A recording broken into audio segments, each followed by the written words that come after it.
Graça e paz, irmãos. Vamos abrir nossas Bíblias. 1 Coríntios, capítulo 10, por favor. 1 Coríntios, capítulo 10.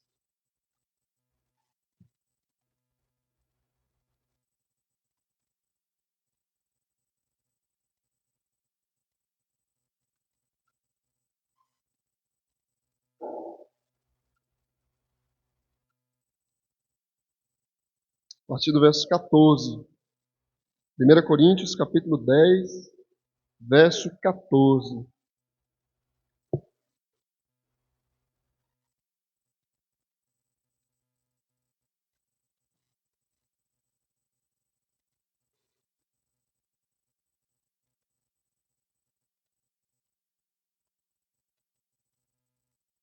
Primeira Coríntios 10, 14. Diz assim, irmãos, até o verso 22. Portanto, meus amados, fugi da idolatria. Eu falo como a criteriosos. Julgai vós mesmos o que eu digo. Porventura, o cálice da bênção que abençoamos não é a comunhão do sangue de Cristo? O pão que partimos não é a comunhão do corpo de Cristo? Porque nós, embora muitos, somos unicamente um pão, um só corpo, porque todos participamos do único pão. Considerai o Israel segundo a carne. Não é certo que aqueles que se alimentam dos sacrifícios são participantes do altar? Que digo, pois? Que o sacrificado ao ídolo é alguma coisa?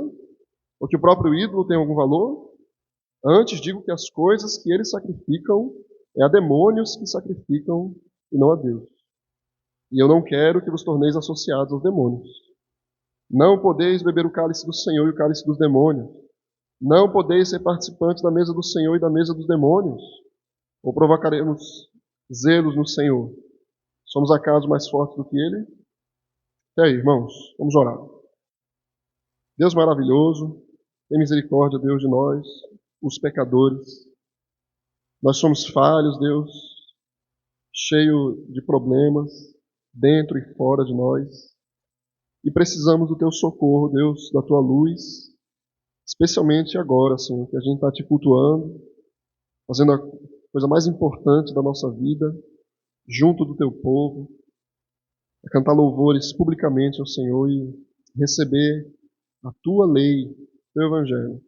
Ó Deus, possamos honrar esse momento com os nossos ouvidos e com o nosso coração. Que o Senhor nos ajude, Deus, a ler e a entender, nos capacite a viver tudo aquilo que o Senhor requer de nós. Que não sejamos hipócritas, Pai, que não sejamos indiferentes, não sejamos frios, Senhor, diante das Tuas grandezas. Nós possamos contemplar, vislumbrar com tremor, com espanto, Deus, a Tua grandeza que é revelada a nós através da Tua palavra. Essa é a nossa oração. Em nome do Teu Filho amado Jesus, nós oramos. Amém. Irmãos, quando a gente prega o Antigo e o Novo Testamento, né, manhã e noite, eu tinha um pastor amigo meu que disse que tinha essa experiência, né, de pregar um texto de manhã, o Antigo Testamento, e à noite ele pregava o Novo Testamento, e ele dizia, rapaz, eu estou tendo uma sorte, né, Deus ele tem me abençoado, porque o texto que eu prego na manhã está batendo muito com o texto que eu prego na noite. E eu acho que quase todas as vezes, ou muitas vezes, eu tenho tido essa experiência aqui, e eu fico muito feliz, né? Mas eu tenho concluído, eu tenho percebido que, na verdade, é porque a Escritura tem um único tema, né? E a Escritura ela é muito interligada, ela é muito encaixada, é um negócio espantoso, um negócio sobrenatural. Não é uma coisa comum. A Bíblia é um negócio, um livro extraordinário, ele está todo interligado ali, parece que em um versículo você tem a Bíblia inteira. É um negócio extraordinário. E eu percebi que existe um tema grandioso no Evangelho, na Bíblia, que é o Evangelho de Cristo Jesus, é o sacrifício de Cristo, a encarnação dele. Deus vinha aqui para salvar o seu povo e restaurar o seu povo. A gente vê isso o tempo todo na Bíblia. Mas tem alguns temas também que estão dentro disso aí, que a gente percebe o tempo todo, né? Subtemas, que são, na verdade, os temas, grandes temas importantes da Bíblia. E aqueles que eu me referi hoje pela manhã com vocês. que é a igreja, como a noiva de Cristo, a tesouro de Cristo. Mas 2 pontos a respeito da igreja: a santidade e a unidade da igreja. E a gente vai mais uma vez falar desse tema aqui de maneira mais detalhada. Santidade e unidade da igreja. Eu coloquei lá no na nossa imagem, né? Pureza e comunhão. E o verso 14 e 15, eu falei para vocês na semana passada, eu vou fazer a transição aqui do texto. O verso 14 e 15 diz assim: portanto, meus amados, fugi da idolatria. Falo como a criteriosos. Julgai vós mesmos o que eu digo. A gente aprendeu, irmãos, na semana passada, quando eu preguei nesse versículo 14, que para fugir da idolatria, a gente tem uma arma que Deus deu para a gente, que a gente deve cultivar. Se a gente não cultivar ela, vai ser muito difícil fugir da idolatria, que é a certeza da salvação. Eu já expliquei algumas vezes para vocês, e a gente teve a oportunidade de trabalhar esse assunto aqui durante 3 domingos, o que é ter certeza da salvação. E algumas pessoas são salvas, mas não têm certeza da salvação. E quando você tem pouca certeza da sua salvação, você não tem força para lutar contra o pecado como você poderia ter. E à medida que você vai confirmando que você é crente, que você está salvo, mais forte você é para lutar contra o pecado. Mais firme você fica para lutar contra o pecado. Então o apóstolo Paulo, ele trabalha esse princípio de que você precisa confirmar a sua fé para que você seja capaz de confrontar os seus próprios pecados. O grande pecado que Paulo está tratando aqui é a idolatria. A gente viu que a idolatria é muito mais do que se ajoelhar diante de uma estátua. Muito mais do que isso. A idolatria aqui, Paulo está tratando da apostasia. Porque quando você vai diante de um outro Deus, você está abandonando o Deus verdadeiro. Você está deixando o Deus verdadeiro. Então, o foco do apóstolo Paulo aqui é a perseverança. Ele está falando de apostasia, de abandonar a fé. Eu preciso perseverar. Para perseverar, eu tenho que saber quem eu sou em Cristo Jesus. Porque se eu não sei quem eu sou, eu não tenho estímulo, eu não tenho força para continuar. Quando eu sei quem eu sou, ou seja, quanto mais certeza eu tenho de quem eu sou em Cristo, mais força, mais estímulo, mais capacidade eu tenho para continuar, para perseverar. Então, você está caminhando para um lugar e você está fugindo de uma cidade, porque você sabe que tem uma cidade, um lugar de refúgio, né? Eu lembro de um filme que eu assisti uns anos atrás, Eu Sou a Lenda, o nome do filme, e eles estavam fugindo para um local que eles conseguiam se proteger, né, dos infectados. E aí tinha uma mulher que ela tinha certeza que aquele lugar existe. Mas o outro personagem principal, ele estava na dúvida. No final, vocês lembram, né? Faz muito tempo esse filme, vou dar um spoiler para vocês, ele acaba morrendo. E ele não chega lá, mas ela sabia que aquele lugar estava lá. E ela vai e ela encontra um lugar de refúgio, né? Quando a gente... Veja só, o local existe. Mas se a gente ceder à dúvida, a gente não vai seguir em frente. Porque vai ficar naquela, né? Será que vale a pena? Será que vale a pena caminhar isso tudo, enfrentar um monte de situação para chegar lá, e se chegar lá não ter aquele lugar? Então a certeza, ela me ajuda a caminhar, ela me ajuda a perseverar. O ponto de Paulo aqui é a perseverança.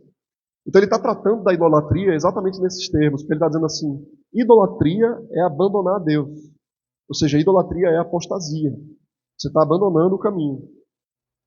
Você precisa perseverar. Isso quer dizer, irmãos, que para que a gente se mantenha firme, a gente precisa cultivar a fé, alimentar a fé, para que eu tenha cada vez mais certeza de quem eu sou em Cristo Jesus. Certo? Então você tem um trabalho na sua vida. Deus, ele colocou na sua mão pá, enxada, martelo. Ele colocou a Bíblia, a oração, a igreja com um trabalho. Cultivar a fé. Para que você não esmoreça, para que você não caia. Paulo está falando disso. A gente passar o olho rápido, a gente não percebe. Mas Paulo está falando da gente lutar contra os nossos pecados mais sombrios, mais internos. Então, fuja da idolatria. Fugir da idolatria. Paulo coloca duas armas na palavra aqui. Ele divide a palavra de duas maneiras. E ele faz uso disso na maneira como ele fala com os coríntios. Essas duas divisões são as promessas de Deus e as ameaças de Deus. Porque o crente, para caminhar, ele precisa ter o consolo das promessas, que é Deus nunca vai abandonar você. E Ele vai capacitar você. E Ele não vai permitir que um justo seja tentado além dos seus limites. E Ele vai prover libertação com a tentação. Isso é a promessa. Mas Ele também traz advertências. Aquele que está de pé, cuidado para que não caia. Então, a promessa e a advertência, a promessa e a ameaça, são duas maneiras, ou duas partes, da palavra de Deus. E as duas servem para o crente. Não pense que as ameaças não são para nós, elas também são para o crente. Porque o salmista diz assim, a gente precisa ter alegria e tremor. Alegrai-vos nele com tremor, ele diz. O que me traz alegria? As promessas de Deus. O que me traz tremor? Suas ameaças. Então não abuse da graça de Deus, mas também não deixe de acreditar na graça de Deus. Eu queria ler um trecho de um vídeo, mais uma vez eu mencionei para vocês, do pastor John Piper, que eu publiquei essa semana, eu compartilhei essa semana, e ele diz assim, falando desse tema, ele diz assim, escute isso, a causa primária da apostasia, ou de abandonar a fé, ou de naufragar na fé, ou da desconversão, não é o fracasso em detectar a verdade, mas o fracasso em desejar santidade. A causa primária não é a ausência de luz, mas amor pelas trevas. Não é um problema de ciência, mas é a preferência pelo pecado. Se a inclinação do coração for correta, então a iluminação da mente será brilhante. Ele está dizendo que a gente se pergunta assim, eu tenho tanto conhecimento bíblico, eu tenho tantas coisas que têm me ajudado, que deveriam me ajudar, e eu amo tanto a Deus. Mas ele diz, mas essa é uma parte do ponto. Porque você precisa também odiar o pecado. Odiar o pecado. E não basta o anseio da mente. É importante a inclinação do coração. Porque aquele que quer obedecer a Deus, conhece a Deus. Se aproxima de Deus. Então ele está falando de apostasia. Vamos ver os versos 16 e 17, irmãos. Diz assim. Porventura o cálice da bênção que abençoamos não é a comunhão do sangue de Cristo? O pão que partimos não é a comunhão do corpo de Cristo? Porque nós, embora muitos, somos unicamente um pão, um só corpo, porque todos participamos do único pão. Vejam só, é muito interessante como é que Paulo, imediatamente, ele associa a fé, a santidade, né, à comunhão da igreja. Vocês perceberam aí, né? Ele está falando da idolatria, está falando da perseverança na fé, e ele começa a falar da ceia. Já tem um tempo que ele está trazendo esses raios aí para falar dos sacramentos da ceia. Por que ele fala da ceia? Porque ele quer chegar num ponto aqui.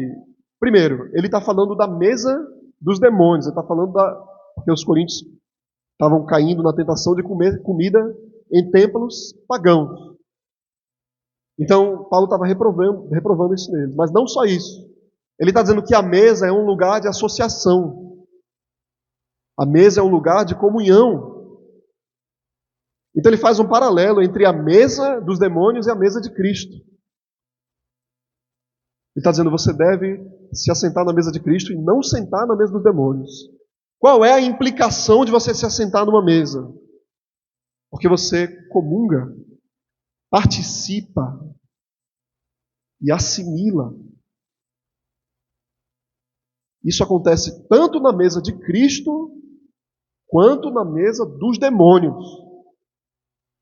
Você participa, e você assimila, e você ganha coisas.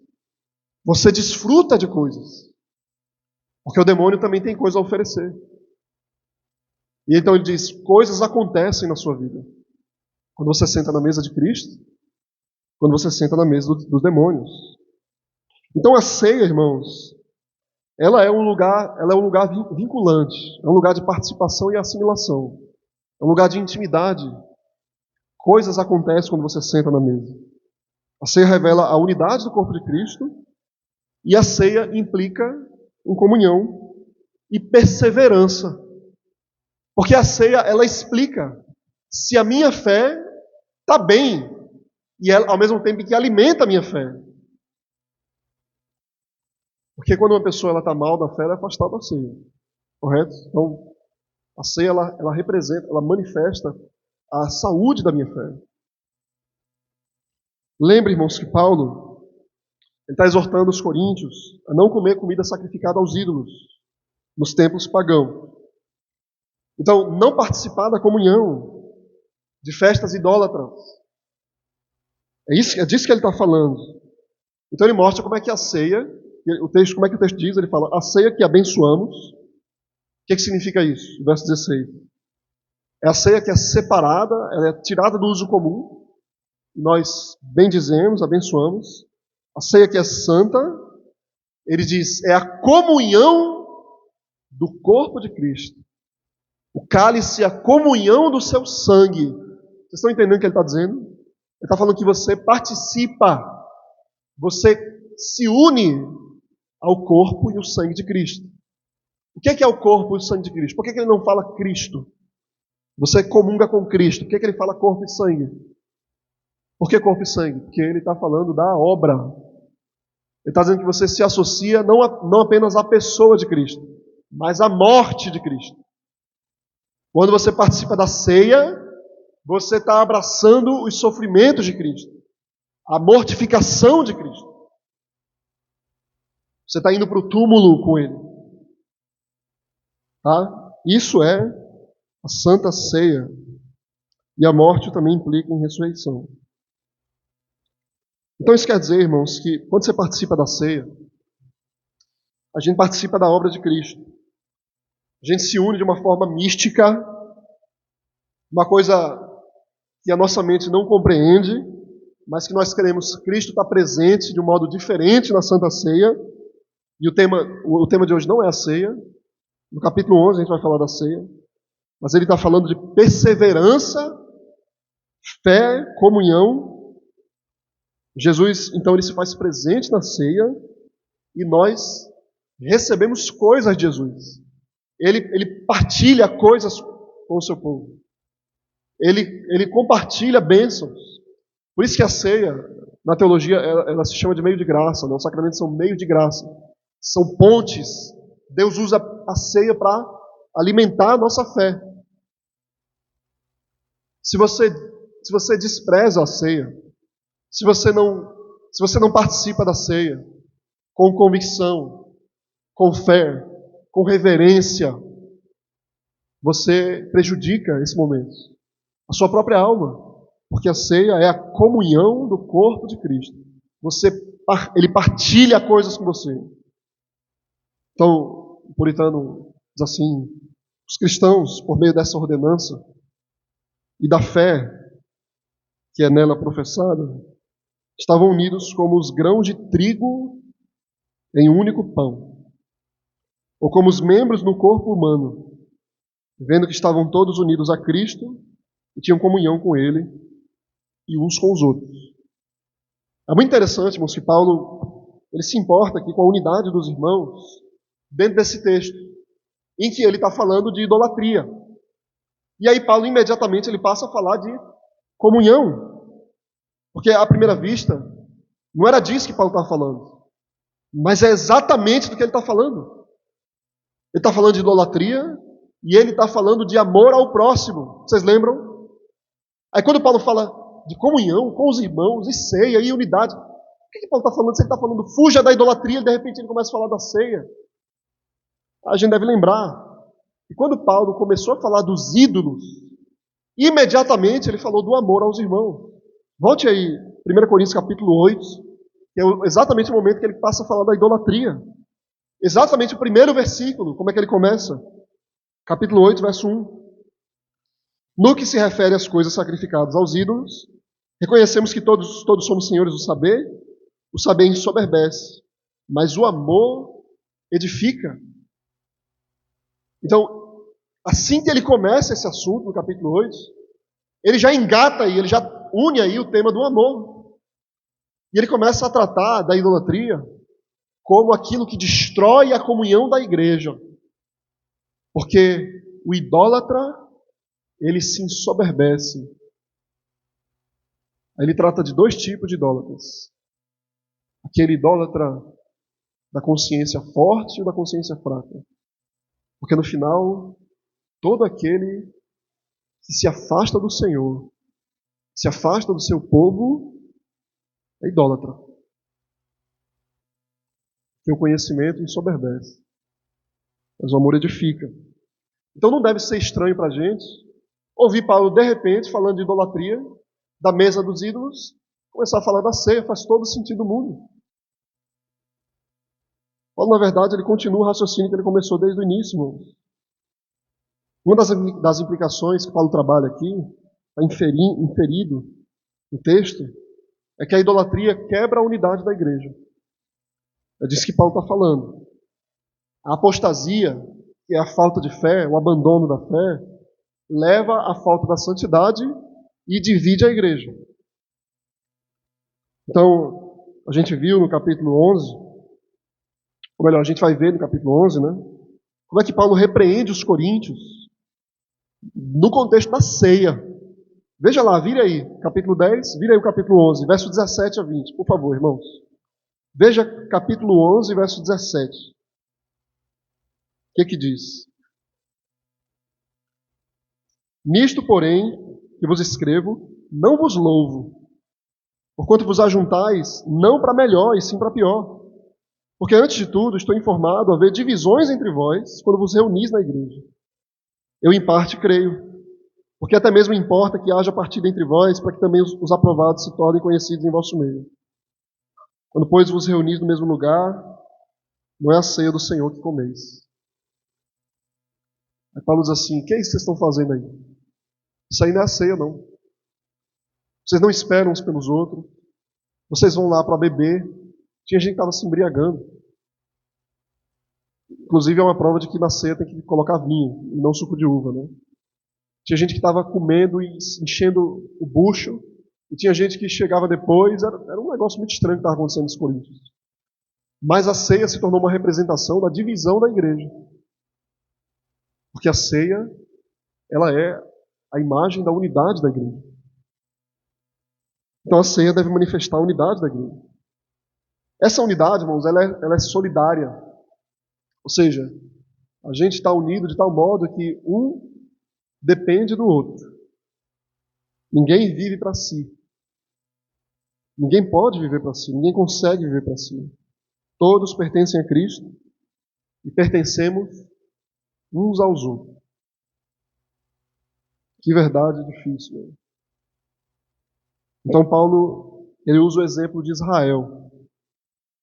E ele explica como é que a ceia ela traz coisas para a gente. Inclusive, juízo. A gente vai ver depois no capítulo 11, que aquele que come e bebe, indignamente come e bebe juízo para si. O verso 18 diz assim, veja aí, capítulo 10, verso 18. Considerai o Israel segundo a carne. Não é certo que aqueles que se alimentam do sacrifício são participantes do altar? Quando o povo de Israel se alimentava do altar, vocês lembram? Na oferta pacífica, né, os sacerdotes comiam de algumas ofertas. Esse sacrifício, ele representava como eles desfrutavam do que vinha de Deus, né, diretamente de Deus. E ao mesmo tempo daquilo que vinha das mãos do povo, da igreja. Então aqueles que comiam do alimento, eles desfrutavam de uma comunhão especial com Deus. Existia uma oferta chamada oferta pacífica, que era a oferta que o povo também comia. Oferecia-se uma parte daquela oferta ao sacerdote, à sua família e aos crentes. E a ideia ali é que eles estavam sentados à mesa com o Senhor. A ceia, ela carrega essa imagem para si, como na oferta pacífica. E Paulo está usando esse princípio para dizer, vocês não lembram como é que eles participavam do altar, o lugar da adoração, o lugar da oferta, o lugar da manifestação da presença de Deus? O povo de Israel sacrificava os alimentos, eles participavam do altar, eles desfrutavam da comunhão de Deus. Irmãos, se existe uma virtude, tanta virtude, né? Tanto poder, tanto significado no altar do Antigo Testamento, na sombra, quanto mais na nova aliança, na ceia do Senhor, que a gente despreza tanto seu significado. Com tudo isso, eu quero dizer o seguinte para vocês. A ceia, participar da ceia, não é sentar no banco da igreja e comer pão e vinho. Participar da ceia é estar em plena comunhão com Deus, com o seu povo. Participar da ceia representa, comunica uma vida de santidade, ao mesmo tempo em que traz uma vida de santidade, se você crê naquilo. Porque a ceia significa, irmãos, que eu estou unido a Cristo de tal forma que é como um alimento que vai para o meu estômago e se dissolve e o meu corpo absorve aqueles nutrientes. Cristo está unido à minha alma desse jeito. Então aqui está a preciosidade desse assunto. A gente participa da comunhão, seja da mesa do Senhor, seja da mesa dos demônios. Lembrando que Paulo ainda não está falando da ceia. Ele está falando da mesa do diabo.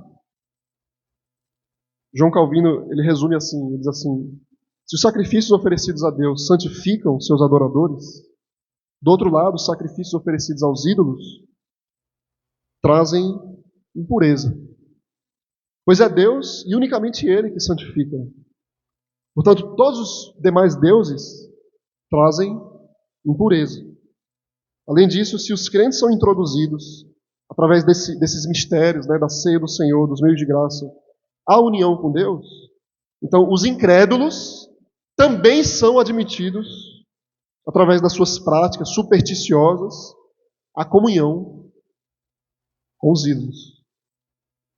Que a gente vai ver agora que os ídolos, na verdade, são demônios. Os versos 19 e 20 diz assim, irmãos, versos 19 e 20.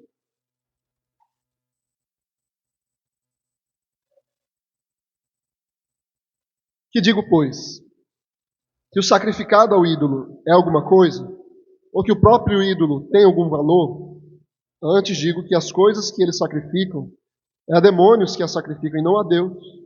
E eu não quero que vos torneis associados aos demônios. Vamos entender o que Paulo está falando aqui. No capítulo 8, no verso 4, Paulo diz que os ídolos não são nada. No tocante à comida sacrificada a ídolos, sabemos que o ídolo de si mesmo nada é no mundo. E que não há senão um só Deus. Os ídolos não existem. Não existem outros deuses. Eles não são nada. Inclusive, esse é um termo que os profetas usam. Eles chamam os ídolos de coisa nula, de nulidade. São zero. Eles são nada. E Paulo mantém essa verdade. Não existe outro Deus, além do Deus verdadeiro. Mas tem uma outra realidade a respeito da idolatria. Além do fato de que ídolos não existem falsos deuses, é que quando você adora um ídolo, por trás de um ídolo, existe uma coisa. O demônio. Paulo diz que os demônios estão por trás da idolatria. Ídolos não são nada. Comida sacrificada aos ídolos não é nada. Mas os demônios, sim. Eles estão em ação onde há idolatria. Eles estão trabalhando onde há idolatria. E os demônios não são fruto da imaginação. Eles existem. Eles trabalham, eles produzem, eles edificam o império, eles fazem coisas na vida do idólatra, ou de quem está caindo, está inclinado à idolatria. É muito importante a gente entender que é muito provável que Paulo está com um texto na cabeça. Em Deuteronômio capítulo 32, se você abrir a sua Bíblia, irmãos, ou não precisa abrir, eu vou ler para vocês. Deuteronômio 32, versos 16 e 17 diz assim: com deuses estranhos o provocaram a zelos, com abominações o irritaram, sacrifícios ofereceram aos demônios, e não a Deus, a deuses que não conheceram, novos deuses que vieram a pouco, dos quais não se estremeceram seus pais. Aos demônios, ele diz, ele chama os deuses de demônios. Paulo está usando Moisés aqui. Eu sempre falo para vocês, não existe nada novo, né, na linguagem dos apóstolos. Eles estão interpretando o Antigo Testamento. Então não existe outros deuses, mas os demônios existem. E Paulo está explicando que quando a gente abandona o Senhor, nós seguimos outros deuses que não existem. Nós seguimos os demônios. Você imagina? Alá é um demônio. Buda é um demônio. Maria, que não é a mãe de Jesus, é um demônio. Isso é idolatria.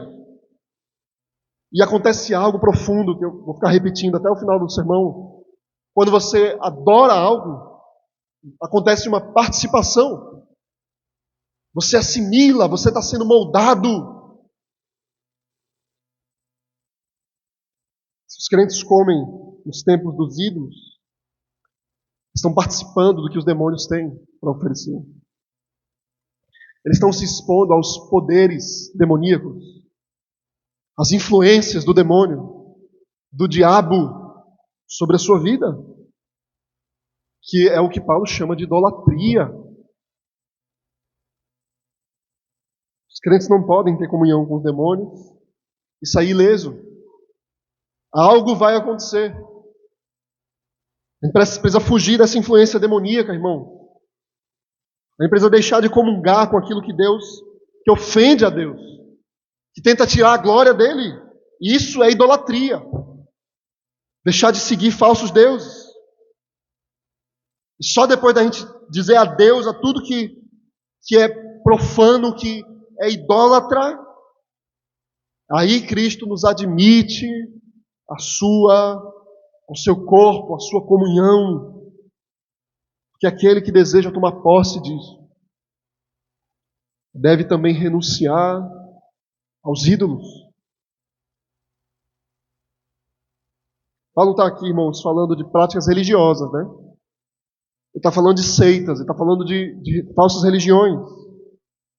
Imagine, por exemplo, né, que no catolicismo romano, que é uma seita, que é uma falsa religião, que adora que adora imagens, que fala com os mortos, que ora pelos mortos, que acrescenta coisas que não estão na Escritura, emaranhada de coisas que não estão na Bíblia, é idolatria. Para eles, uma das coisas que o catolicismo romano acrescenta são os sacramentos. Eles chamam de sacramento aquilo que não é sacramento. Existem dois sacramentos: batismo e ceia do Senhor. Mas o catolicismo acredita, por exemplo, que o casamento é um sacramento. O que é que eu quero dizer com isso para você? Quando você participa de um casamento numa igreja católica, você está participando de um meio de graça na visão deles. Você está participando de um culto. Não participe de um casamento na igreja católica. Se for sua família, seu amigo de infância, não vá. Isso é idolatria. Isso aqui é diretamente o que Paulo está reprovando. Que é sentar à mesa em um templo pagão. Exatamente o que um crente faz quando ele participa de um casamento católico. Num templo católico. Com toda a regra da cerimônia católica. Aquilo é sacramento, é uma missa. Não vá. Mas a idolatria é mais do que isso. Os versos 20, 21 e 22, irmãos, assim: não podeis beber o cálice do Senhor e o cálice dos demônios. Não podeis ser participantes da mesa do Senhor e da mesa dos demônios. Ou provocaremos zelos no Senhor? Somos acaso mais fortes do que Ele? Então vejam só, além das práticas religiosas, a gente pode seguir outros deuses que não são deuses através de práticas comuns, práticas ordinárias do dia a dia. Veja a linguagem que Paulo usa aqui, ele diz assim: não podeis beber o cálice do Senhor e o cálice dos demônios.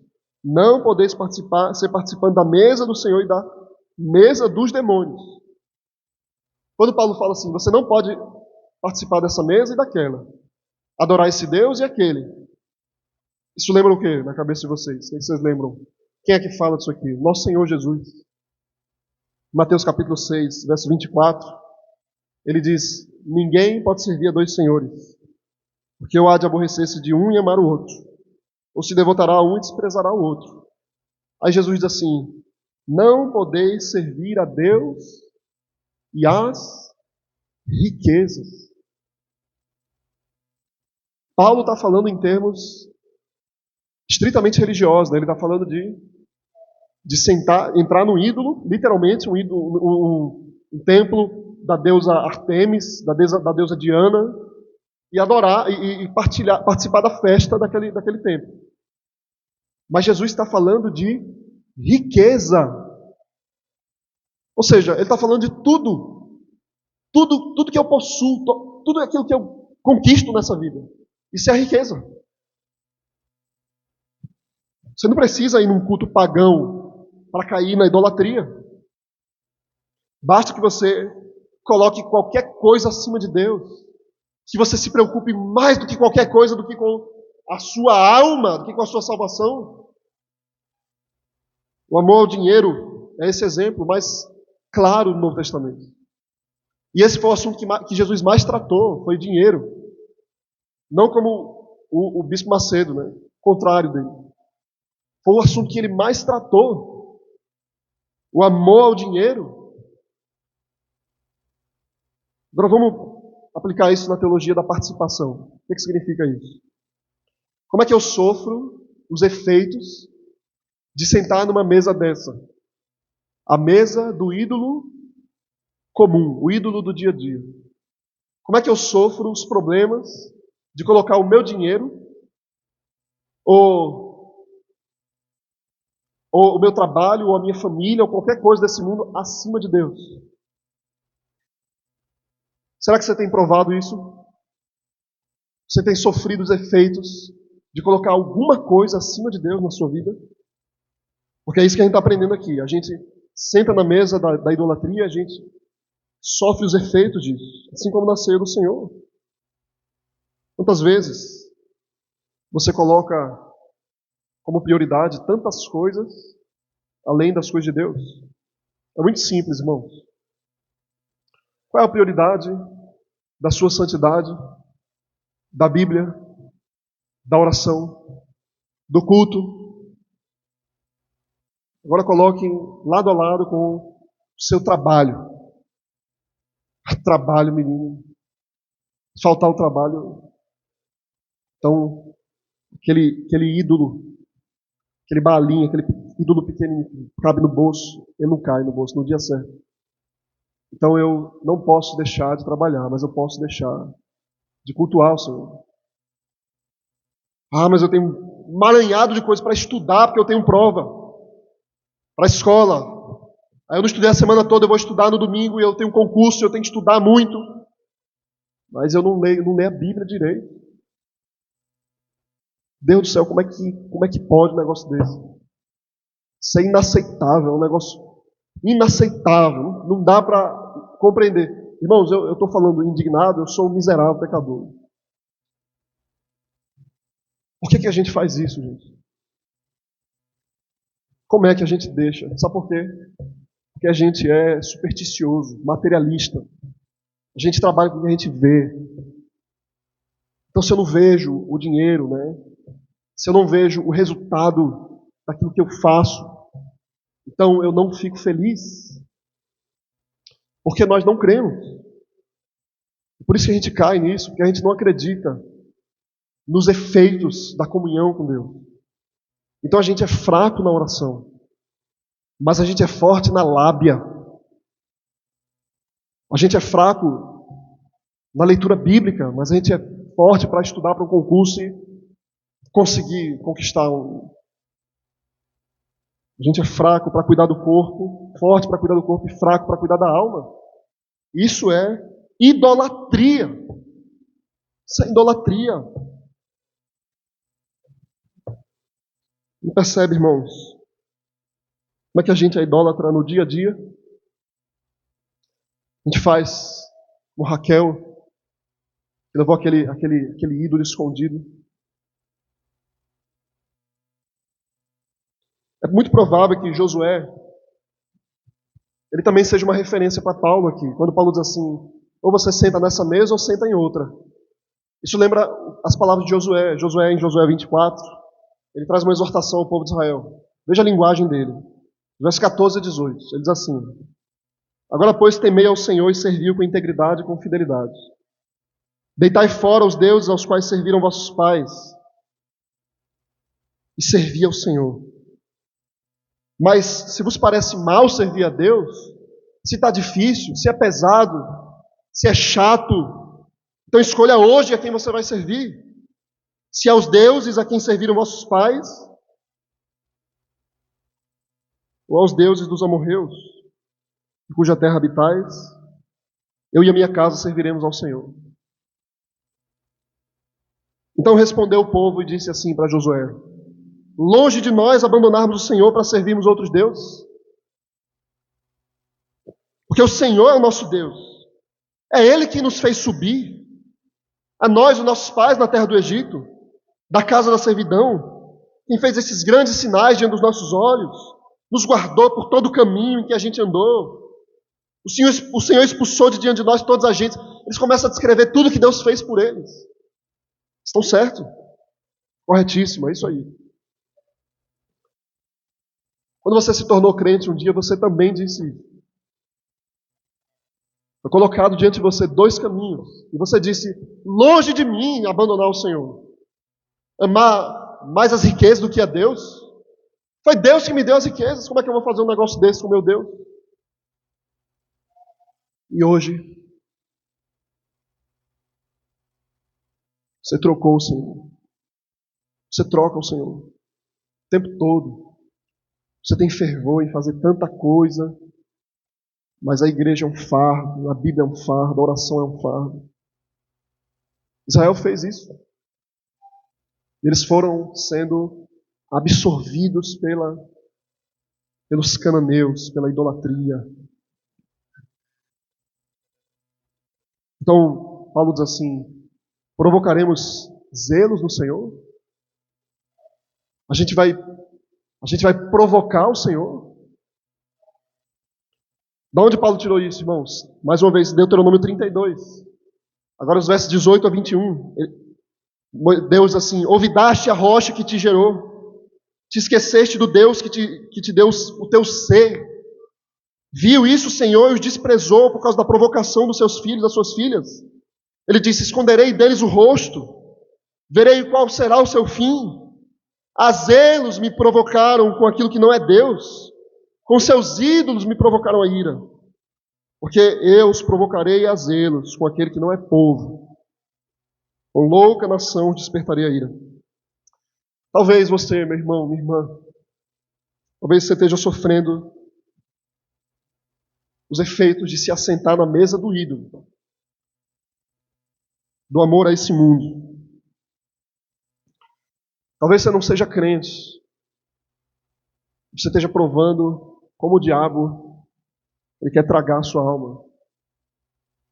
Talvez você esteja se entregando ao maligno. Na linguagem do apóstolo Paulo, ele diz, entregar ao maligno. Porque se associar com o mundo é se fazer inimigo de Deus, como diz Tiago. Você está se assentando na mesa do diabo.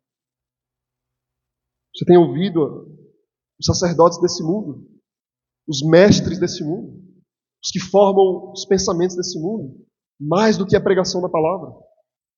Você tem sido mais influenciado, mais tocado, mais emocionado, mais impactado pelas leituras desse mundo, pelos filmes, pela moda, do que pela Bíblia, do que pela oração, do que pela igreja. Que aqui é um lugar de liturgia, lugar de formação de vida, de mentalidade. E você não está provando isso? Você está se assentando em outra mesa. Quando o povo disse a Josué que serviria ao Senhor, aí Josué respondeu de novo. Deu a réplica, ele diz assim: se deixardes o Senhor e seguirdes aos deuses estranhos, então se voltará e vos fará mal e vos consumirá, depois de vos ter feito bem. Então disse o povo a Josué: não, nós serviremos ao Senhor. E Josué disse: sois testemunhas contra vós mesmos de que escolhertes o Senhor para servir. Irmãos, essa linguagem ela é impressionante. Ele está dizendo assim: vocês têm certeza disso? É isso que vocês querem mesmo? Estão entendendo que não é uma festinha, ele não é como na igreja, uma festinha, uma decisão para participar de um monte de brincadeira e vem gente que é bom demais e você tem certeza disso? Coisa séria. É isso que vocês querem? Aí você tem que ficar falando com Josué: Josué, de novo está perguntando, é isso que eu quero. Parece Jesus falando com Pedro: você me ama, Pedro? Eu amo, Senhor. Você me ama, Pedro? Senhor, eu amo Deus. Eu amo, Pai. Eu amo, Senhor. Deus, Ele é um Deus sério, irmão. A gente não pode brincar com o Senhor. Ele pagou um preço que devia me constranger sempre que eu pensar em pecar contra o Senhor. Ele é um Deus zeloso. Não despreze o amor dele. Não subestime a sua justiça. Não brinque com os sentimentos de Deus. Fuja da idolatria. Fuja daquilo que afasta você dele. Sirva ao Senhor com tremor. Alegre-se nele com temor. Ame o Senhor com todas as suas forças. E odeie o seu pecado com todas as suas forças também. Por quê, irmãos? Por que a gente troca Deus por falsos deuses que não são nada? O profeta Jeremias diz assim: que injustiça acharam os vossos pais em mim, para de mim se afastarem. O que é que eu fiz? Deus está falando. Literalmente ele está dizendo assim: o que é que eu fiz para vocês? Por que é que vocês não fazem o que eu digo? Por que é que vocês não estão desviando, estão o tempo todo tropeçando, o tempo todo? O que é que eu fiz para vocês? Então hoje é o dia da reconciliação. Hoje é o dia da renovação dos nossos votos. Hoje é o dia do Senhor. Hoje é o dia da comunhão com o nosso Deus. Em que Deus aparece para vocês, Ele aparece para mim de novo, mais uma vez. Ele convoca o seu povo a se arrepender e se voltar para Ele de novo. E lembrar, porque o Senhor, Ele me libertou da escravidão do Egito. Ele me alimentou no deserto. Ele me deu água, Ele me deu pão, Ele me deu carne. Ele fez milagre atrás de milagre. E nós dizemos, irmãos, porque Cristo morreu por mim, porque o seu sangue foi derramado. Ele me alimenta com a sua carne. Ele me supre com o seu sangue. E Ele derrama graça sobre graça diariamente sobre a minha vida. Para que eu jamais tenha razão alguma para ir por outro caminho. Para abandonar o Senhor. Isso é o que vai guardar o seu coração. Isso é o que vai proteger a minha alma. Jesus Cristo. Ele é o meu amor, Ele é o meu Senhor. Deus nos ajude, irmãos, a fugir da idolatria, a fugir daquilo que nos afasta do Senhor. Amém. Vamos colocar de pé, vamos louvar o nosso Deus com uma oração e um canto.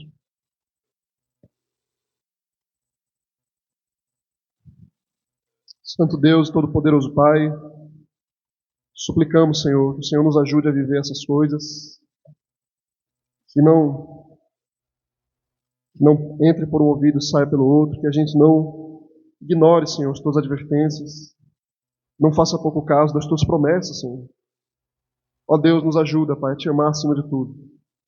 Nos ajuda, Senhor, a nos entregarmos a Ti de corpo e alma. Nos ajuda, Senhor, a organizarmos a nossa vida de tal modo que o Senhor esteja em tudo. E o Senhor seja o primeiro, e o meio, e o fim. O Senhor seja tudo em todos. Seja tudo para nós, Senhor. Ser o nosso alimento, ser o nosso sumo sacerdote, ser a nossa vida, a nossa água, nosso pão, ser o nosso Redentor diariamente, Deus. Pai, aumenta a nossa fé, nos ensina a cultivar a nossa fé e nos dá a disciplina. Aquela disciplina que a gente tem, Deus, muitas vezes em tantas outras coisas. Nos dá essa disciplina para ler a Tua palavra e meditar na Tua palavra. Para orar e buscar a Tua face até te encontrar, Senhor. Nos ajuda, Deus, a amarmos o Teu santo dia, amarmos o Teu culto, amarmos a Tua Bíblia, amarmos o Teu povo e a usar, Deus, essas coisas que Tu nos deu, que são para o nosso benefício, para que a gente não venha se desviar de Ti. Senhor, nos molda a Tua imagem de semelhança, para que não sejamos os ídolos, como os ídolos que não falam, que têm olhos e não veem, ouvidos e não ouvem, mas que sejamos como o Senhor, que vive eternamente. Em nome do Senhor Jesus Cristo, nosso Salvador e Senhor, nós oramos. Amém. Vamos cantar ao nosso Deus, irmão.